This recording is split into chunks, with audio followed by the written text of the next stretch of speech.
Diqqətlə baxın. Gördünüz, arı bilir də kimi sancmaq lazım. Bilirsiniz hara gəlmişəm? Çox möhtəşəm bir insanın yanına gəlmişəm. O Qəbələdə yaşayır.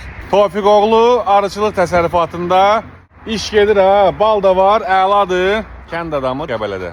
Səbir qardaş, nə iş görürsən burada? Arılara baxış keçirdirik. Əsas sual odur ki, bax bu tüstü nə üçün lazım? Oldum.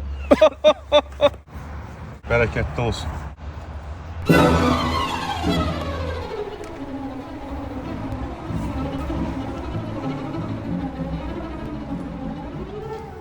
Bəh.